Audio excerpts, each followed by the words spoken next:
ராணிப்பேட்டை மாவட்டம் சோளிங்கர் தட்டான்குளம் அருகே திமுக சார்பில் தண்ணீர் பந்தல் திறப்பு விழா நடைபெற்றது.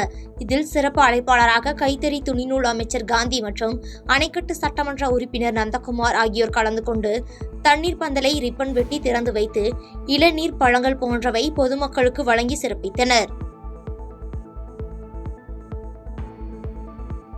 நீலகிரி மாவட்டம் குன்னூரில் உள்ள புனித செபஸ்தியார் ஆலய பங்கு மக்கள் சார்பில் குன்னூர் மேட்டுப்பாளையம் பருளியாறில் இருந்து சுமார் 15 கிலோமீட்டர் அங்குள்ள புனித செபஸ்தியார் ஆலயத்தில் இருந்து கிறிஸ்தவ மக்கள் சிலுவையை சுமந்து தவக்கால பரிகார பவனி எனும் பாத யாத்திரையில் ஈடுபட்டனர். இதில் 100க்கும் மேற்பட்ட கிறிஸ்தவ மக்கள் பங்கேற்றனர். கள்ளக்குறிச்சி மாவட்டம் சங்கராபுரம் வட்டம் பாண்டலம் ஊராட்சியில் நடைபெற்ற பங்குனி உத்திர திருவிழாவின் போது தமிழக வெற்றிக் கழக தொண்டர் ஒருவர் வருகின்ற 2026ஆம் ஆண்டு நடைபெற இருக்கும் தேர்தலில் தாவேகா வெற்றி பெற்று ஆட்சி அமைக்க வேண்டும் என 100 அடி தாடை அளவு குத்திக் கொண்டு தாவேகா கொடியினையும் அந்த அளவு கம்பியில் கட்டிக்கொண்டு ஊரை சுற்றி வந்து பிரார்த்தனை செய்து கொண்டார். இச்சம்பவம் அப்பகுதி பொதுமக்கள் மத்தியில் பெரும் அதிர்ச்சியை ஏற்படுத்தியுள்ளது. விழுப்புரத்தில் குடமுழுக்கு விழாவிற்காக காத்திருந்த முத்துமாரியம்மன் கோவில் சாலையை ஆக்கிரமித்து கட்டப்பட்டதால் உயர்நீதிமன்ற உத்தரவுப்படி பலத்த போலீஸ் பாதுகாப்புடன் இடித்து அகற்றப்பட்டது. கோவிலை இடித்தபோது பவர் ஹவுஸ் பகுதி மக்கள் சிலைகளை எடுக்காமல் இடிக்கக்கூடாது என போலீசாருடன் வாக்குவாதத்தில் ஈடுபட்டதால் அங்கு பரபரப்பு ஏற்பட்டது.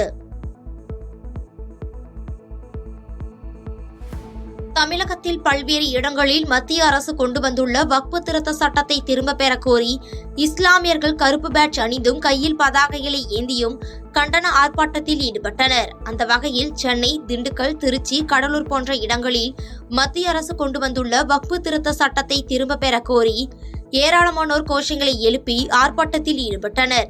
இதேபோல் கோவை, மதுரை, செங்கல்பட்டு, சேலம் ஆகிய மாவட்டங்களிலும் மத்திய அரசு வக்ஃபு சட்ட திருத்த மசோதாவை அமல்படுத்தியதற்கு எதிர்ப்பு தெரிவித்து கண்டன கோஷங்களை எழுப்பி ஆண்கள், பெண்கள் என ஏராளமானோர் ஆர்ப்பாட்டத்தில் ஈடுபட்டனர். மத்திய பாஜக அரசு கொண்டு வந்துள்ள இந்த சட்ட திருத்த மசோதா இஸ்லாமியர்களை பெருமளவில் பாதிக்கும் என தெரிவித்து கைகளில் பதாகைகளை ஏந்தி போராட்டத்தில் ஈடுபட்டனர்.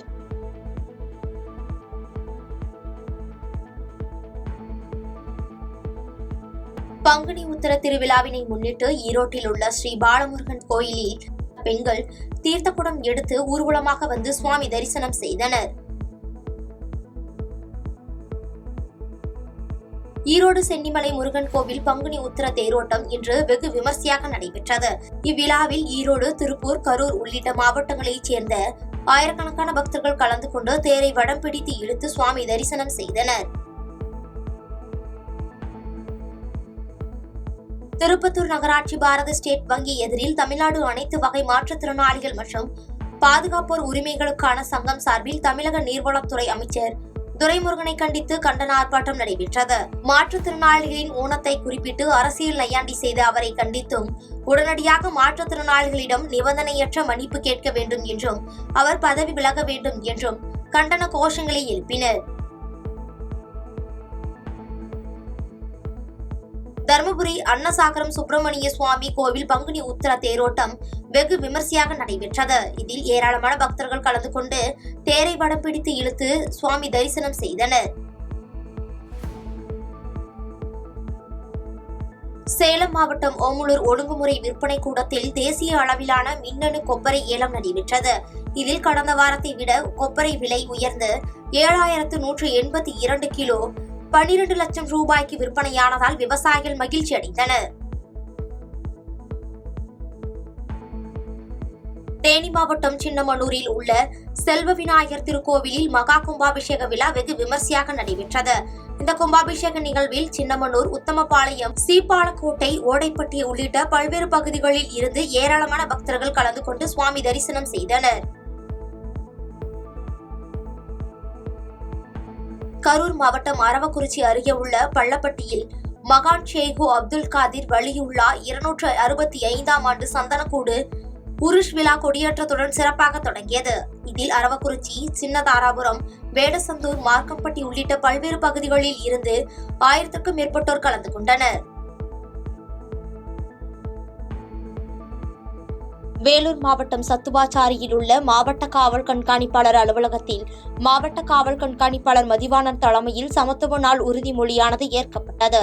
இதில் சக மனிதர்களிடம் சமத்துவத்தை வாழ்நாள் முழுவதும் கடைபிடிப்பேன் என்றும் காவல்துறை அதிகாரிகள் உள்ளிட்ட பலர் கலந்து கொண்டு சமத்துவ நாள் உறுதிமொழியை எடுத்துக்கொண்டனர். மதுரையில் மீனாட்சி அம்மன் கோவில், கள்ளழகர் கோவில் சித்திரை திருவிழா தொடர்பாக மதுரை மாவட்ட ஆட்சியர் அலுவலகத்தில் மாவட்ட ஆட்சியர் சங்கீதா தலைமையில் அனைத்து துறை அதிகாரிகள் ஆலோசனை கூட்டம் நடைபெற்றது. இதில் மாநகராட்சி ஆணையாளர் சித்ரா விஜயன், மாநகர காவல் ஆணையர் லோகநாதன், மாவட்ட காவல்துறை கண்காணிப்பாளர் அரவிந்த், மீனாட்சி அம்மன் மற்றும் கள்ளழகர் கோவில் அறநிலைத்துறை அதிகாரிகள் உள்ளிட்ட பலர் கலந்து கொண்டனர்.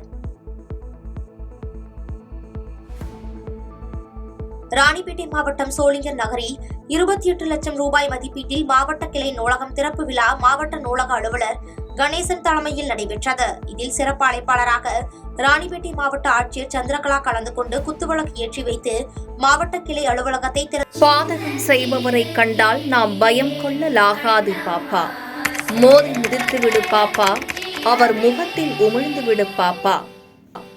அண்மை செய்திகளை உடனுக்குடன் தெரிந்து கொள்ள இணைந்திருங்கள் எம் நாடு தொலைக்காட்சியுடன்.